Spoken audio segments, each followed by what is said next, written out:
নমস্কাৰ সকলোলৈকে। আজি আমি এই ভিডিঅ'ৰ জৰিয়তে আলোচনা কৰিম ইউনিলাৰ্ণ যোনটো এপছ আছে সেই এপছটোত কেনেকৈ কাম কৰিব পাৰি আৰু সেই এপছটোৰ কামনো কি। তো ইউনিলাৰ্ণ যোনটো এপছ আছে আপোনালোকে মোবাইলত দেখা পাবই, আপোনালোকৰ মোবাইলসমূহত এইটো ইনষ্টল হৈয়ে আছে অলৰেডি।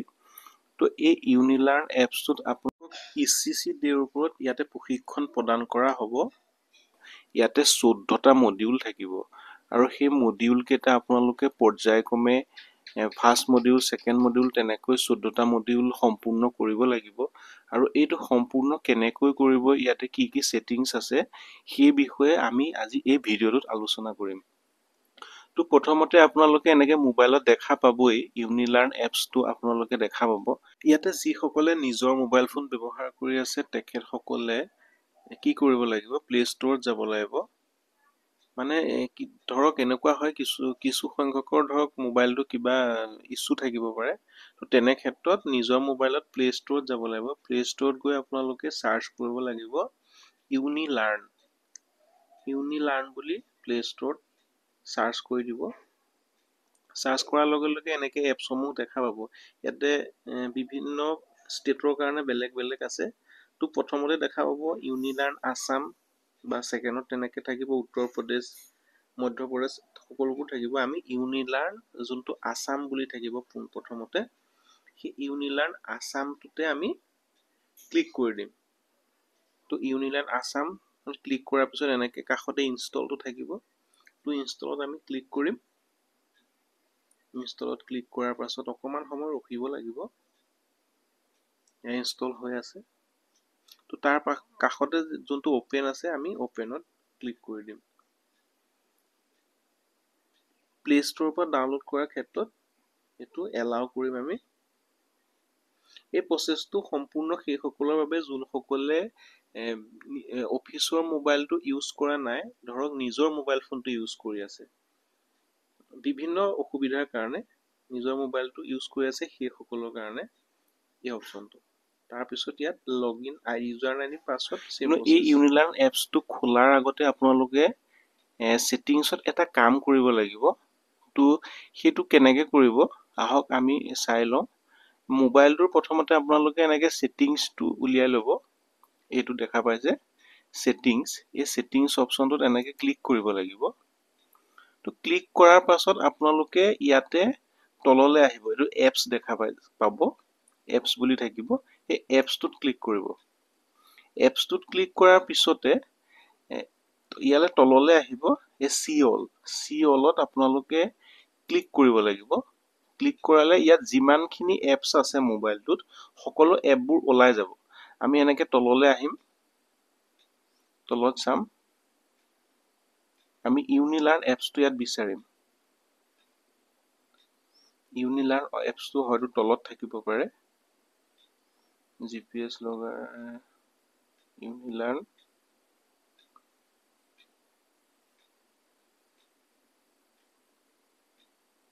এইটো ইউনিলাৰ্ণ AS, ইউনিলাৰ্ণ AS এই এপছটোত আমি এনেকে ক্লিক কৰি দিম। ইয়াতে ক্লিক কৰাৰ পিছতে এই পাৰ্মিশ্যনত যাব লাগিব। এই পাৰ্মিশ্যনত ক্লিক কৰিম। ইয়াতে আমাৰ প্ৰথমতে আমি কেমেৰাত ক্লিক কৰিম। এইটো দেখা পাইছেনে, ডোন্ট এলাউ হৈ আছে, এইটোত এলাউ কৰি দিম। ইয়াত ক্লিক কৰিম। ইয়াত ক্লিক কৰি আমি বেক হ'ম। আৰু ছেকেণ্ড আমি মাইক্ৰফোনত যাম। এই ইউনিলাৰ্ণ এপছটোতে মাইক্ৰফোনৰ অপশ্যনটো ক্লিক কৰিম। এইটো দেখা পাইছে আপোনাৰ হবে ডোন্ট এলাউ হৈ আছে, এইটো আমি এলাউ কৰিলোঁ। এলাউ কৰাৰ পিছত আকৌ আমি বেক হৈ যাম।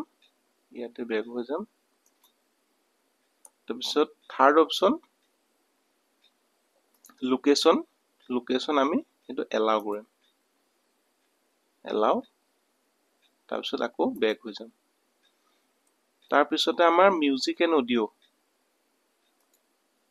এণ্ড অডিঅ' ডোন্ট এলাউ হৈ আছে, আমি এলাউ কৰিম। তাৰপিছত আমি বেক হৈ যাম। তাৰপিছত আহিল ফটোজ এণ্ড ভিডিঅ'ছো আমি এলাউ কৰি দিম। তাৰপিছত বেক হৈ যাম। নটিফিকেশ্যনটো আমাৰ ইউনিলাৰ্ণ নটিফিকেশ্যন, এইটো এলাউ কৰি দিম, তাৰপিছত বেক হৈ যাম। তো ছেটিংছৰ কামটো আমাৰ সম্পূৰ্ণ হৈ গৈছে। আমি পাৰ্মিশ্যনত এই ছেটিংছকেইটা এলাউ কৰি ল'ব লাগিব, তাৰপিছতে আমি ইউনিলাৰ্ণ এপছটোলৈ ব্যৱহাৰ কৰিম। এনেকৈ বেক মাৰি গুচি আহিলোঁ। তো তাৰপিছত কি হ'ব, আমাৰ এই মোবাইলতে থাকিব যোনটো ইউনিলাৰ্ণ এপছ, ইয়াতে আমি ক্লিক কৰিম।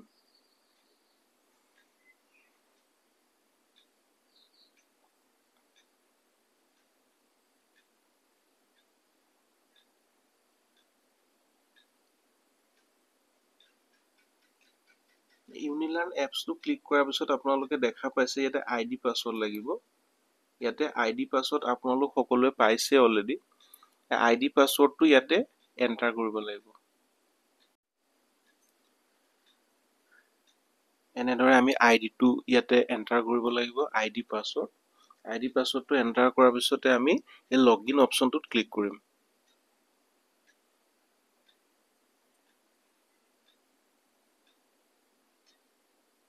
লগইন অপশ্যনত ক্লিক কৰাৰ পিছত এনেকৈ আহিব আপোনাৰ, এইটো টাৰ্ণ অন কৰি দিব। এইটো এলাউ কৰিবলৈ আহিব, এলাউ ছেটিংছ, এইটো এলাউ কৰি দিলে হ'ল।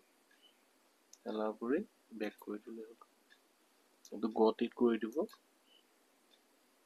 গতিত। তাৰপিছতে আমাৰ এই স্ক্ৰীনখন দেখা পাব মোবাইলটোত। ইউনিলাৰ্ণ এপছটো লগইন কৰাৰ পিছত এইখন স্ক্ৰীন আহি যাব। তো এতিয়া কি কৰিব লাগিব, ইয়াতে দুটা অপশ্যন দেখা পাব, এটা ডেছবৰ্ড আৰু এটা ছাইড হোম। তো ডেছবৰ্ড আৰু ছাইড হোমৰ ইয়াত আমি ছাইড হোম অপশ্যনটোত ক্লিক কৰিব লাগিব। ছাইড হোমত ক্লিক কৰাৰ পিছতে ইয়াতে আপোনালোকে দেখা পাব এভেইলেবল কোৰ্চ। এভেইলেবল কোৰ্চত ক্লিক কৰাৰ লগে লগে আমাৰ যোনকেইটা ECCতে মডিউল কেইটা আছে, তো এভেইলেবল কোৰ্চত আপোনালোকে যেতিয়া ক্লিক কৰিব, ইয়াতে ক্লিক কৰি দিব।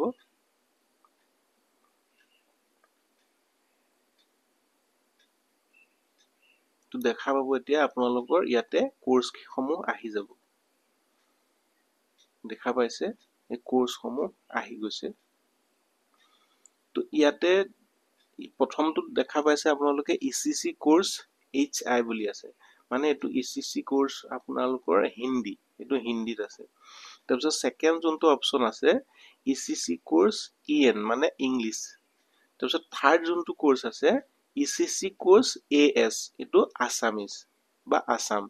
তো ইয়াতে আমি ECC কোৰ্চ AS যোনটো আছে সেই অপশ্যনটোত ক্লিক কৰিম।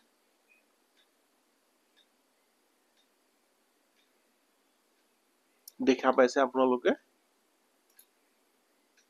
শিশুৰ প্ৰাক শৈশৱ কালৰ যতন আৰু শিক্ষা ECC 1E লাৰ্ণিং পাঠ্যক্ৰম।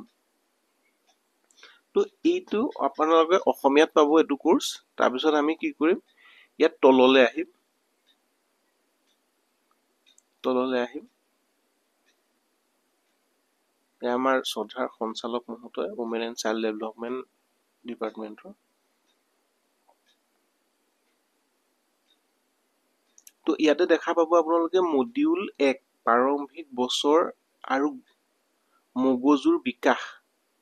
তো এই মডিউল 1ত আপোনালোকে এতিয়া কি কৰিব লাগিব, এই ইয়াতে দেখা পাব এইকণতে সৰুকে অকমানকে আঁচ এডাল দেখা পাইছেনে, এই মডিউলৰ আপুনি প্ৰাৰম্ভিক এই অপশ্যনটোত এই আপোনালোকে এইকণতে ইয়াতে আপোনালোকে এইকণতে চুই দিব। দেখা পাইছে, চুই দিয়াৰ লগে লগে কি হ'ব, আপোনালোকৰ এই আখৰখিনি ওলাই যাব। এই মডিউলত আপুনি প্ৰাৰম্ভিক বছৰবোৰৰ গুৰুত্ব আৰু মগজুৰ বিকাশ প্ৰক্ৰিয়াৰ বিষয়ে শিকিব। তো এনেকে দেখা পাব। ইয়াতে তললৈ আহিব, তললৈ আহিলে কি দেখা পাব আপোনালোকে, এইটো দেখিছেনে তলা এটা লাগি আছে নট এভেইলেবল আনলেছ। তো ইয়াতে প্ৰি টেষ্ট বুলি দেখা পাইছে, প্ৰি টেষ্ট। প্ৰথমতে আপোনালোকে এই যোনটো ECC মডিউল 14টা মডিউল আছে, এই মডিউল কেইটা দিবলৈ যাওঁতে আপোনালোকে প্ৰি টেষ্ট এটা দিব লাগিব। আৰু প্ৰি টেষ্টত কিছুমান প্ৰশ্ন আহিব, আপোনালোকে উত্তৰসমূহ কৰিব লাগিব। প্ৰি টেষ্টত আপোনালোকে কিমানখিনি কথা জানে সেইটো আপোনালোকক চোৱা হ'ব আৰু যেতিয়া কোৰ্চটো আপোনালোকে সম্পূৰ্ণ কৰিব সেই কথাখিনিকে শিকোৱা হ'ব আৰু তেতিয়া আপোনালোকে এই প্ৰি টেষ্টত যথাযথ নম্বৰ নাপালেও আপোনালোকে পোষ্ট টেষ্ট বুলি পাব সেই পোষ্ট টেষ্টত আপোনালোকে সম্পূৰ্ণ নম্বৰ পালে ভাল কাৰণ সেই কথাখিনি আমি মডিউলখিনিত আলোচনা কৰিম মডিউলখিনি আপোনালোকক অলৰেডি মানে এতিয়া আপোনালোকে নাজানে কিন্তু মডিউলটো কমপ্লিট কৰাৰ পিছত আপোনালোকে সকলোবোৰ কথা গম পাব তো আমি এতিয়া প্ৰি টেষ্টত ক্লিক কৰি দিম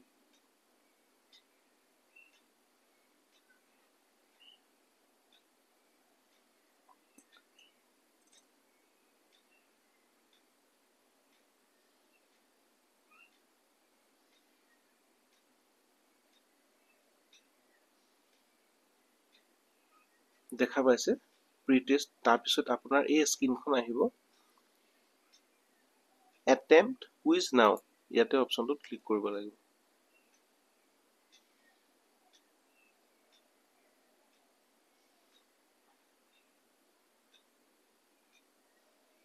লোডিং হতে অকমান সময় লাগিব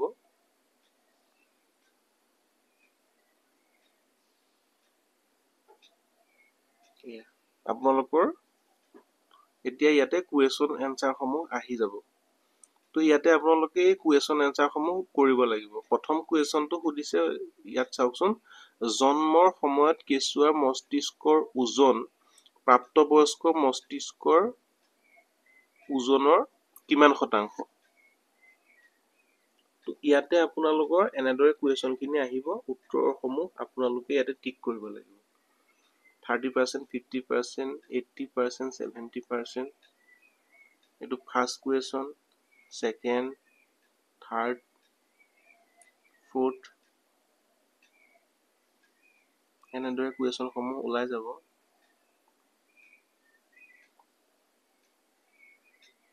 তাৰপিছত আপোনাৰ ছাবমিট অপশ্যনটো থাকিব দেখা পাইছে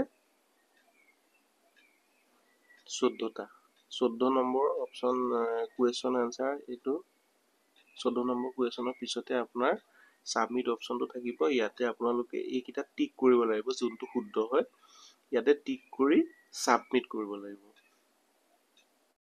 তো সাবমিট কৰাৰ পিছতে আমাৰ ফিনিশ বুলি দেখা পাইছে তো আমাৰ যোনটো প্ৰি টেষ্ট আছিলে সেইটো বৰ্তমান সম্পূৰ্ণ হৈ গ'ল ইয়াৰ পিছতে আমি সেই যোনখিনি মডিউল আছে আমাৰ মডিউলখিনি ষ্টাৰ্ট হ'ব তাৰ কিছুমান ভিডিঅ' আছে সেই ভিডিঅ'খিনি আমি চাব লাগিব ভিডিঅ'খিনি কেনেকৈ ওলাব তো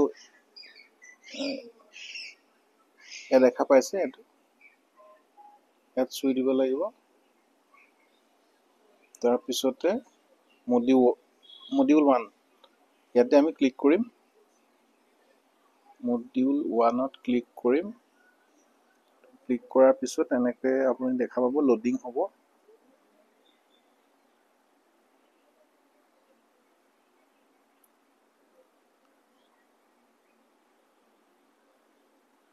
সাৰ্ভাৰটো অলপ শ্ল' অকণমান সময় লাগে আৰু তো দেখা পাইছে ইয়াৰ পিছতে কি কৰিব লাগিব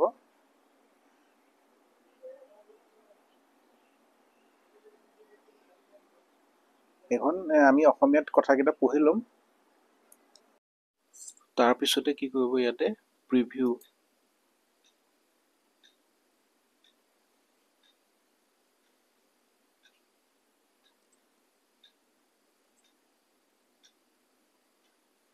প্ৰিভিউ অপশ্যনত ক্লিক কৰাৰ পিছত আপোনালোকে এনেকুৱা এটা ডিসপ্লেত এনেকৈ দেখা পাব প্লে কৰি দিব ইয়াত মাজতে ক্লিক কৰি আৰম্ভণি বৰ্ষৰ গুৰুত্ব আৰু মস্তিষ্কৰ বিকাশ এই অধ্যায়লৈ আপোনালোকক আদৰণি জনাইছো তাৰপিছত এই কাৰ চিহ্নডাল দেখা পাইছে কাৰ চিহ্নডালত এনেদৰে ক্লিক কৰি দিব নমস্কাৰ মোৰ নাম সৰিতা মই এগৰাকী অংগনবাড়ী সুপাৰভাইজাৰ মই এই অধ্যায়ৰ বাবে আপোনাৰ গাইড হিচাপে থাকিম আপুনি জানেনে বিভিন্ন বৈজ্ঞানিক অধ্যয়ন অনুসৰি শিশুৱে আৰম্ভণি বৰ্ষবিলাকত পোৱা অভিজ্ঞতাবোৰে তেওঁৰ প্ৰাথমিক শিক্ষাৰ প্ৰদৰ্শনত এনেদৰে আপোনালোকে ভালদৰে শুনিব মনোযোগ দি যিখিনি কথা কয় আপোনালোকে সেই কথাখিনি আপোনালোকৰ প্ৰাক-প্ৰাথমিক শিক্ষা প্ৰদান কৰোঁতে অতিকৈ গুৰুত্বপূৰ্ণ। এই অধ্যায়ত আমি শিশুৰ আৰম্ভণি বৰ্ষৰ গুৰুত্ব আৰু মস্তিষ্ক বিকাশৰ বিষয়ে বিস্তাৰিত ৰূপত শিকিম। ই আমাক প্ৰশ্নটোৰ উত্তৰ দিয়াত সহায় কৰিব। গতিকে আৰম্ভ কৰোঁ আহক। তো এনেদৰে আপোনালোকে এই অপশ্যনটোত এই কাৰ চিন দুডাল দেখা পাব। ভিডিঅ'টো শেষ হোৱাৰ লগে লগে আকৌ কাৰ চিনডালত ক্লিক কৰি দিব। এই অধ্যায়টো সম্পূৰ্ণ কৰাৰ পিছত আপুনি আৰম্ভণি বৰ্ষৰ গুৰুত্বৰ বিষয়ে বুজিবলৈ সক্ষম হ'ব। মস্তিষ্ক বিকাশৰ প্ৰক্ৰিয়াৰ বিষয়ে বুজি উঠিব। মস্তিষ্ক বিকাশত প্ৰভাৱিত কৰা কাৰকসমূহৰ বিষয়ে বুজি উঠিব। প্ৰাক-শৈশৱকালৰ যতন আৰু শিক্ষাৰ ধাৰণা সম্পূৰ্ণ লগত আপোনালোকে মডিউলটো যেতিয়া শিকিব, তাৰপিছত আপোনালোকে যেতিয়া পোষ্ট টেষ্টটো দিব, তো পোষ্ট টেষ্টটোত ইয়াৰ পৰাই সেই কথাখিনি আহিব। অংগনবাড়ী ছুপাৰভাইজাৰ গৰাকীয়ে অংগনবাড়ী কৰ্মীসকলক আৰম্ভণি বৰ্ষৰ গুৰুত্বৰ বিষয়ে কি কৈছে চাওঁ আহক। শিশুৰ জীৱনৰ আৰম্ভণি বৰ্ষবোৰ অতি গুৰুত্বপূৰ্ণ, কিয়নো তেওঁলোকৰ এই সময়ছোৱাৰ শিক্ষাই আজীৱন প্ৰভাৱিত কৰে।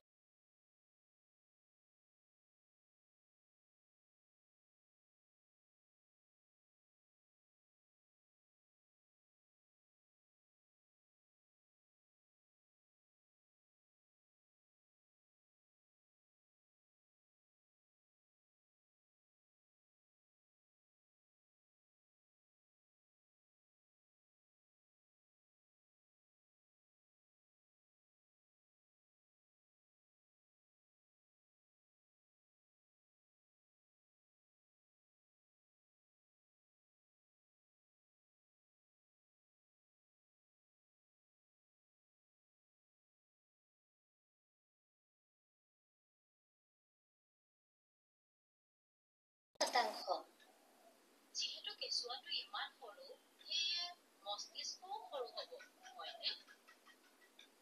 এইটো জানি আপুনি আচৰিত হ'ব যে জন্মৰ সময়ত কেঁচুৱাৰ মস্তিষ্কৰ ওজন প্ৰাপ্তবয়স্কৰ মস্তিষ্কৰ 30%, প্ৰায় 300 পৰা 350 গ্ৰাম হয়।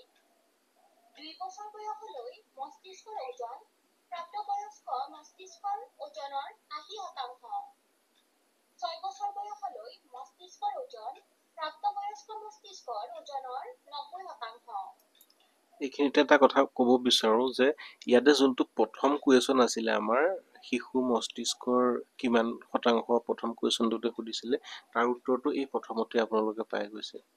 তো আপোনালোকে প্ৰথম যেতিয়া প্ৰি টেষ্ট দিছিলে তাতে আপোনালোকে গম পোৱা নাছিলে, কিন্তু যেতিয়া আপোনালোকে পোষ্ট টেষ্ট দিব এইটো গম পাই গৈছে। তো এইখিনি কুৱেশ্যনকে আকৌ আপোনালোকক সুধিব।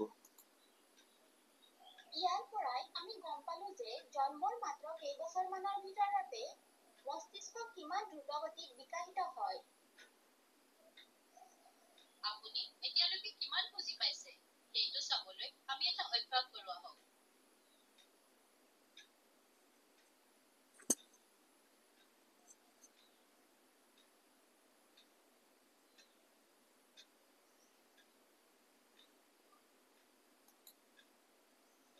ইয়াত কেইটামান প্ৰশ্ন আছে। আপুনি সঠিক উত্তৰটো বাছনি কৰক, লগতে প্ৰেৰণ বুটামত ক্লিক কৰিব পাৰে। পৰৱৰ্তী প্ৰশ্নলৈ যাবলৈ পৰৱৰ্তীত ক্লিক কৰক।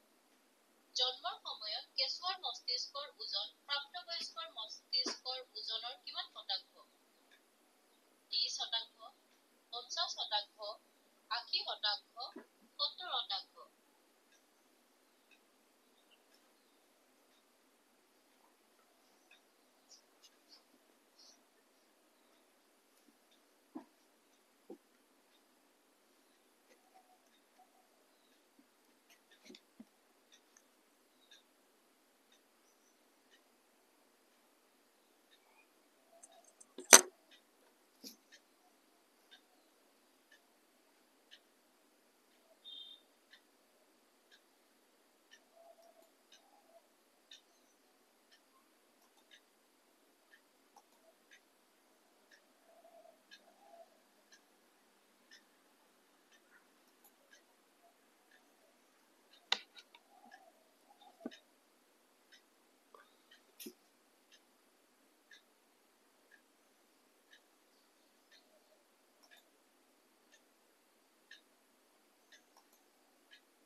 তো মডিউলটো আমাৰ ভিডিঅ'টো যেতিয়া আমি সম্পূৰ্ণ কৰিম চোৱাৰ পিছত, তো তাৰ পিছতে আমাৰ ইয়াতে সেই এপছটোৰ যোনটো ছাইড হ'ম তাতে আমি আকৌ গুচি আহিম, তাতে এভেইলেবল কোৰ্চত আকৌ আমি গুচি যাম।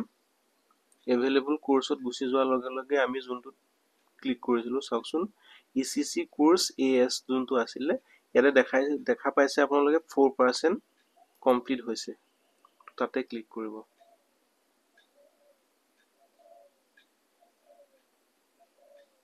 দেখা পাইছে এইটো 4% কমপ্লিট হৈ গৈছে।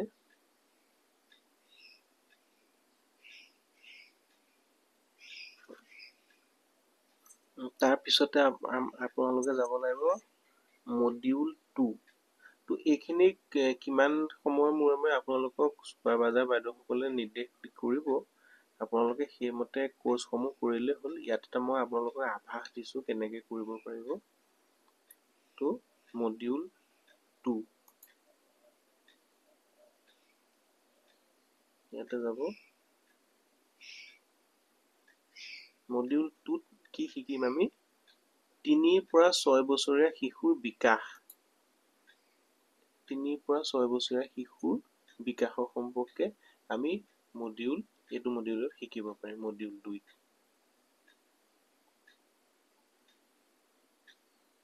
Preview okay.